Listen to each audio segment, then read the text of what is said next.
তো তিনি যুগের 60 বছর ইবাদত বন্দি করে তিনি বাইর হলেন, একটু আল্লাহর দুনিয়াটা একটু দেখবেন। তার হাতের মধ্যে একটা রুটির টুকরা ছিল। তিনি হঠাৎ করে একজন সুন্দরী মহিলা, যুবতী মহিলার সম্মুখে পড়ে উনি হয়তো গুনার মধ্যে, ব্যভিচারের মধ্যে 60 বছর ইবাদত বন্দিগি নিমিষের মধ্যে তিনি ধ্বংস করে দিয়েছেন। নাউজুবিল্লাহ বলেন। কয় বছর ইবাদত বন্দি করে?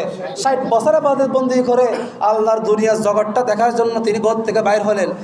তিনি হঠাৎ করে ব্যভিচারের মধ্যে লিপ্ত হলেন। মহিলা সৌন্দর্য রক্ষা করতে পারে নাই, তার যৌবন তিনি রক্ষা করতে পারে নাই, তিনি ওই মহিলার ব্যভিচারের মধ্যে লিপ্ত হয়ে গেলেন। তো তার ব্যভিচারের মধ্যে লিপ্ত হওয়ার সাথে সাথে মালাকুল মউত আসলো, তার রূহ কবজা করবে। কে আসলো? মালাকুল মউত। তিনি আসলেন রূহ কবজা করার জন্য। হঠাৎ করে দেখতেছে ওই ব্যক্তি থেকে একজন ভিখারি এসে কিছু খাবার চাচ্ছেন। তার হাতের মধ্যে যে রুটির টুকরাটা ছিল, রুটির টুকরাটা ওই ভিক্ষুককে দিয়ে দিলেন। বনি ইসরাইল যুগে 60 বছরে ইবাদত বন্দি করে তিনি তার ইবাদত বন্দি কোথায় চলে গেলেন? কোথায়? ওই নাফরমানের মধ্যে, ও ব্যভিচারের মধ্যে লিপ্ত হয়ে তিনি তো জাহান্নামী হয়ে গেলেন। তো একটু আগে যেহেতু জাহান্নামী তো হলেন, এরপরে যখন ওই ভিক্ষুক আসলেন, ভিক্ষুককে রুটির টুকরাটা দিয়ে দিলেন।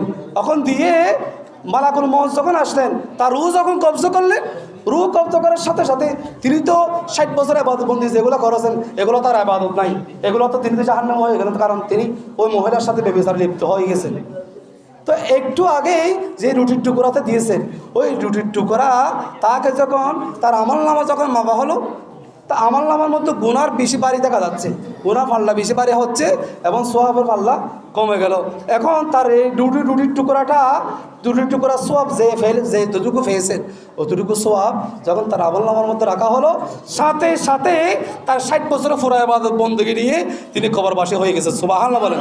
আল্লাহ একটু আগে যদি জাহান্নামে ছিলেন, এরপরেই রুটির টুকরাতে দান করার কারণে, ফকির মিসকিনকে দান সদকা করার কারণে তাকে আল্লাহ পাক 60 বছর ইবাদত বন্দেগী করেছে। ওই 60 বছর ইবাদত বন্দেগী করে তাকে জান্নাতের আলাম